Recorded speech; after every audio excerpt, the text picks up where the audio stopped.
Well, hello everyone. Welcome to the Virtual Chefs to the Rescue, day 4. Thank you for joining us tonight and helping families, or helping us actually eliminate hunger and food waste. If you missed last night's broadcast, you can watch it on Facebook, YouTube, or following the link on our bio on Instagram. Last night's recap, we heard from our grants and marketing manager, Patty Larson. We met the chef at the Summit House restaurant in Fullerton, Tim Plum.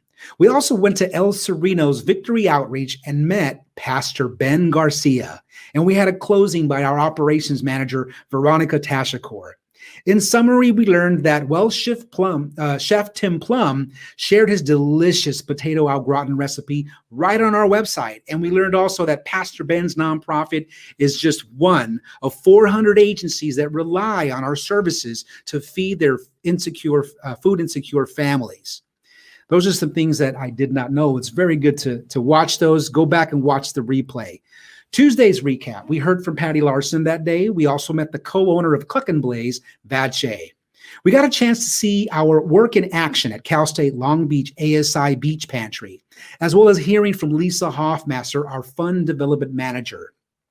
In summary, you learned about one of the most important factors with food donors is the relationship built between the restaurant and the agency, and that some of the restaurants are unaware of state laws that allow them to donate.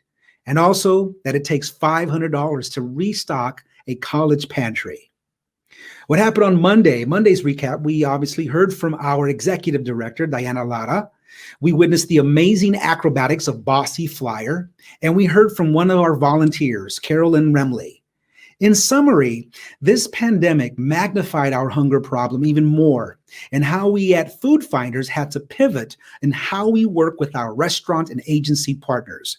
We learned about the Food Finders app and how it came at a time when, we needed it most to find the volunteers that we needed. You can make a difference by donating to Food Finders. Every dollar donated allows us to provide 11 meals. We'd like to thank our sponsors, Satyagraha Alliance, the philanthropic arm of Matern Law Group. Thank you. We'd like to thank FarmLink for connecting farms with surplus produce to food banks in need. Thank you to Grocery Outlet. Thank you to California Resources Corporation, energy by California, or for California by Californians. Thank you to BJ's Restaurant. Thank you to Kaiser Permanente and Commercial Bank of California. Thank you to Edco Disposal, and thank you to P2S Inc. We also like to thank Marathon Petroleum, Farmers and Merchants Bank, and our key sponsor for tonight. Thank you to Molina Healthcare.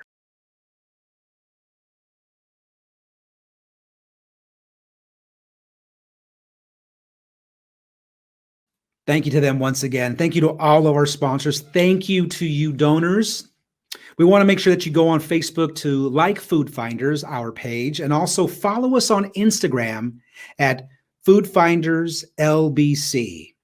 Tonight, we're going to get to hear from Ramona and Tina. We're going to meet them over at the Upward Bound House. We're also going to meet the executive chef, Pete Lamar, over at Gladstone's Long Beach. But right now, let's get into it and hear from Patty Larson, our grants and marketing manager.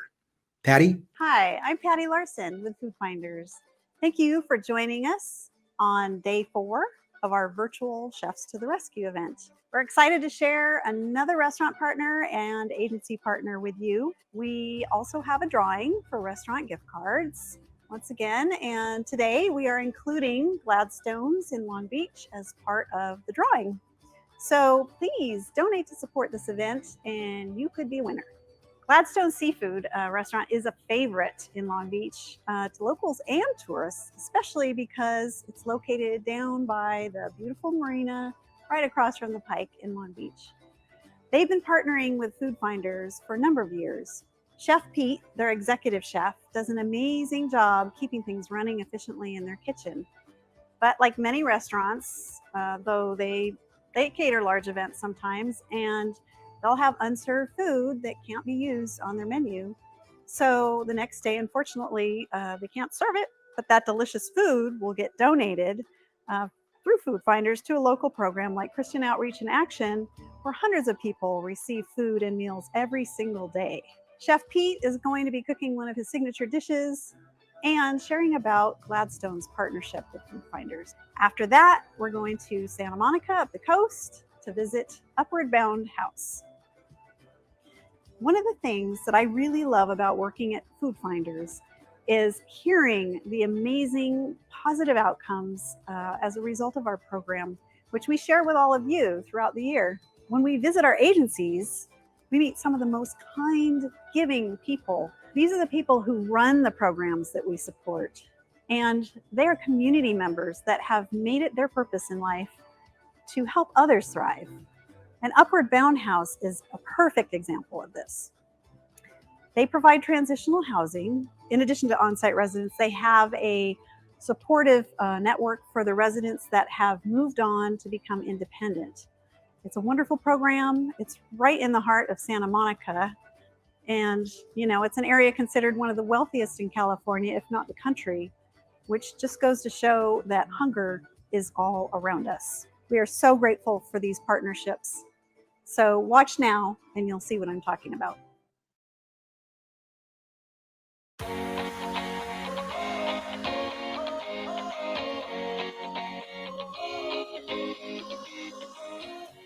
So my name's Pete Lamar, and I'm the chef here at Gladstone's. I'm originally from Denmark, but I'm living here in Southern California right now and living the dream.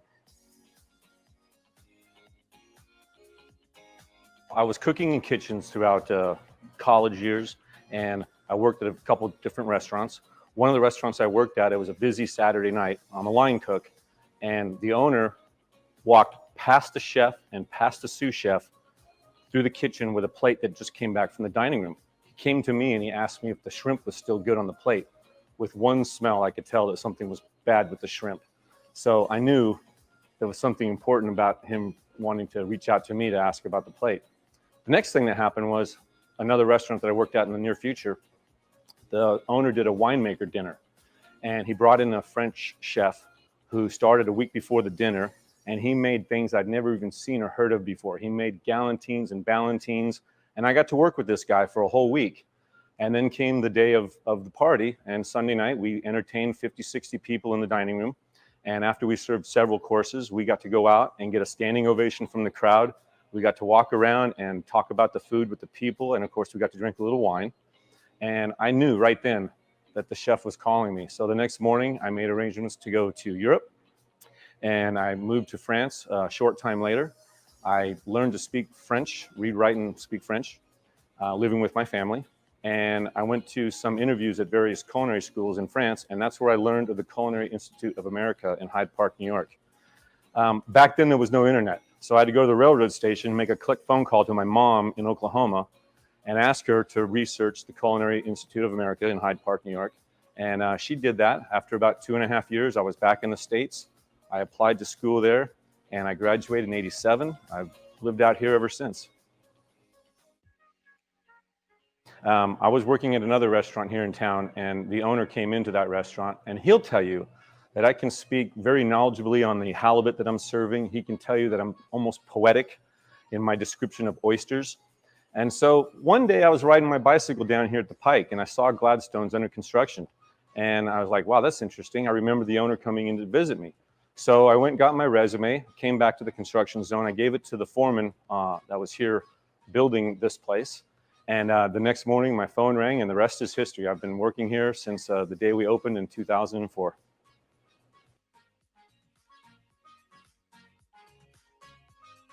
We have several great dishes here at Gladstone's. We have the lobster mac and cheese. We have the Parmesan crusted halibut, the lobster, shrimp, and crab linguine pasta. One of my favorites is the ahi special. And that's just something that I've really enjoyed making. It's a true Pacific Rim type of dish. So what brought me to work with Food Finders is, well, this is an a la carte restaurant. So I really don't have a lot of food left over here in Gladstone's because we serve a la carte. But across the street is a very large convention center. And I think one of the biggest challenges for being a chef is you'll have a party of 100 people, but 150 people show up. So now you've got to scramble in order to get food out for those people. The other challenge is you've got a catering contract that says there's going to be 200 people, but only 125 people show up. Well, it's real hard to make another special out of leftover food that we can sell onto the menu here at Gladstone. So here comes the Food Finders, and I've given them a call, I don't know, 10, 12, 14 times a year when I have legitimately extra food left over from a banquet. And when the owner of the party or the party host asks, what are you doing with all the extra food? I say, well, it's going to go to a charity tomorrow. The Food Finders is going to help make sure that people in need of food are going to get fed. So I'm more than happy to give that extra food to the Food Finders.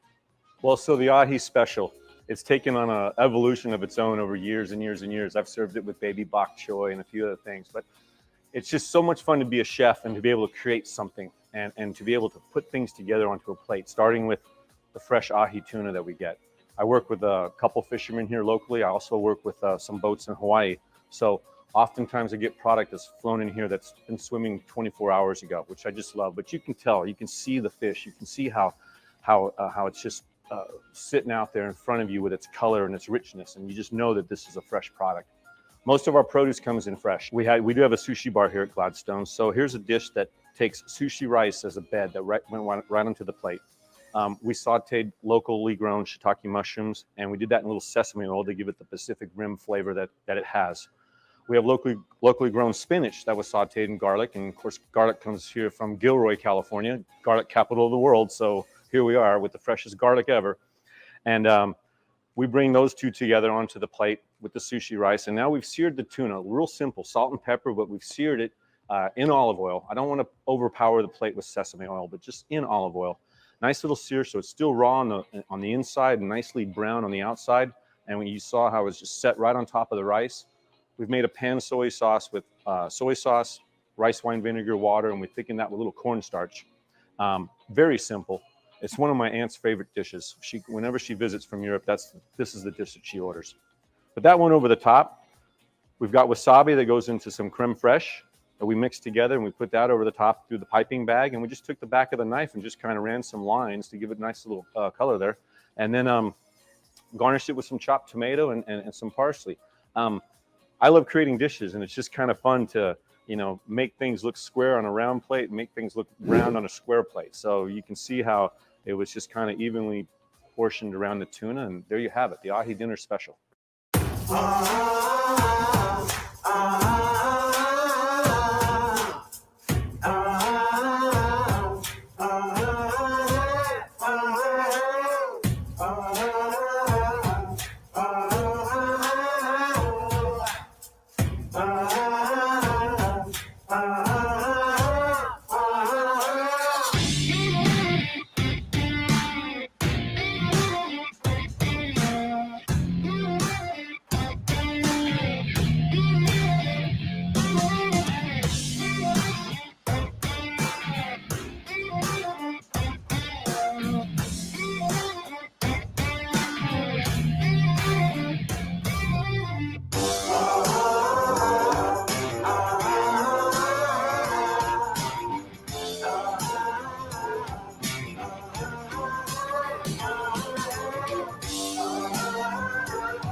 My name is Ramona Reese. I am the food pantry coordinator here in Santa Monica for Upward Bound House. and I'm also the cook at our Culver City location. We are a transitional housing that bring in homeless families with children. We help them establish employment, permanent housing. We advocate for them, and then we supply their basic needs as far as food, clothing, and all the things that they need to live from, on a daily basis. I came to Upward Bound House coming up on 11 years ago, and initially my position here was a cook at our Culver City location, which we opened up in May of 2010. And then a few years later, I began the pantry coordinator. And my passion is to see people who have struggled or fallen on hard times. Feeding them, I believe, is crucial. Knowing that they're going to sleep at night with a full belly, a roof over their head, the basic essentials that they need, clothing that we provide for them also. My passion is just to extend a hand to those that have fallen on hard times and see them become productive out in society once again. I think what makes our organization unique and different is we try to cover all the basics. Not only do we house them, but we help them get employment. We advocate for them. We teach them basic life skills. We provide food, healthy food at no cost to them. And our goal is to get them into permanent housing, which we have a very high success rate of. So I think that makes us stand out a lot more than other places because we offer a lot of things that other shelters don't offer. Coming into contact with Food Finders probably about 4 or 5 years ago has been a tremendous help to not only me, but to giving out really good food to our families. They network with other businesses and find the right fit. And we fit in perfect with Food Finders because whenever there's a need arises, I'm able to contact with one of the Food Finders reps. They get us what we need. The food has always been good, and it's usually local businesses and restaurants that we can make contact with that helps us to add a little bit more to our pantry and to our hot food program that we offer the families. So our aftercare program, how it works for our families such as Tina, who is now in permanent housing. Once we get our families into permanent housing, we have an aftercare program for them, which enables them to come back for a whole year, shop, food, clothing, whatever they need. That way, they're able to save money with the food that we offer to them, the clothing that we offer to not only to them, but to their children, even the household items that we offer, basic kitchen supplies, furniture. We offer so many things. That way it helps them get on their feet, stabilize their financial income so that they can remain in permanent housing. Okay, so in the morning I come in, I open up our pantry, and one of the first things that I do, I start restocking, going through all the things, making sure that when our families come shopping twice a week, that they have the basic essentials. As families live here, I build a relationship not only with them but with their children. I know their likes and their dislikes. So when I'm out there networking, trying to get food, I try to obtain the foods that they like, what kids like, and so it's knowing when they leave here after they come shopping and they're excited and tell me, I got this and that. I can't believe you have these chicken nuggets or these ice cream sandwiches or corn dogs, all the little stuff that kids like. It's rewarding because you know that when they go home, they're going to eat. They're going to eat. They're going to be full. They're going to be content. And for me, it's a passion because I don't think anybody should go hungry. We live in a country where there's an abundance of food. And if we can supply the need, that's what we're here to do, to supply the need for these families as they come and they go. And it's rewarding. It's a good feeling to go home at night knowing that the people that you care for, that you come into interaction with every day, are not going to be going to bed hungry at night. And so for me, it's better to give than to receive, and it's very rewarding.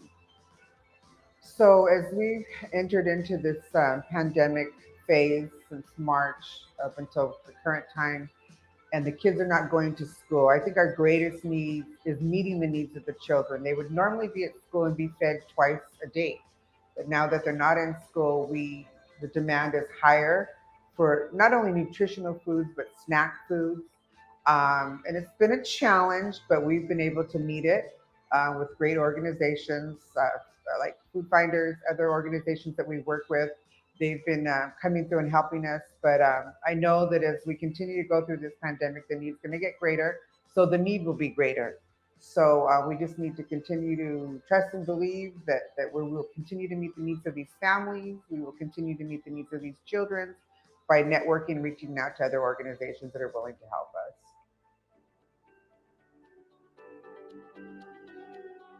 Tina Edwards.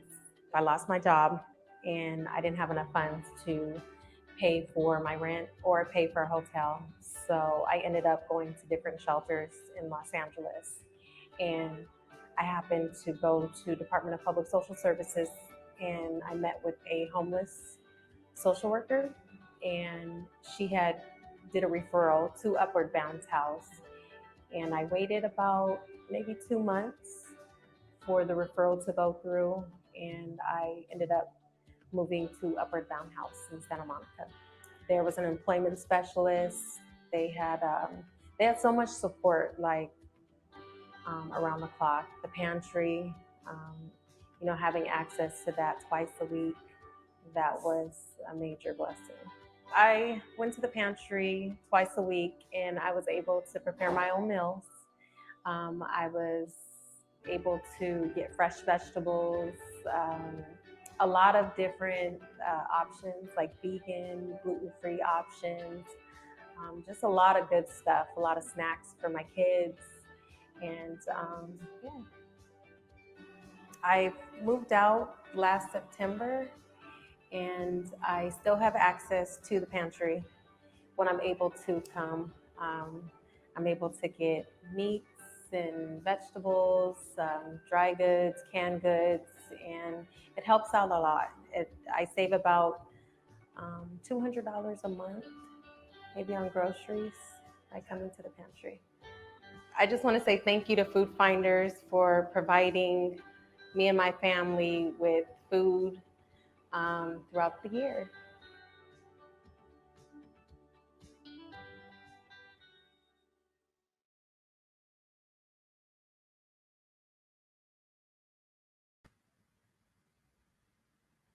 Chefs to the rescue. That's definitely what this is all about. Those stories you're hearing about, Patty telling us about the bringing us into the executive chef meeting, Pete Lemur over at Gladstone's, which led us to this final segment where we met Ramona and Tina at Upward Bound House. This is what it's all about. This is what Food Finders can continue to do with your help, with your donations.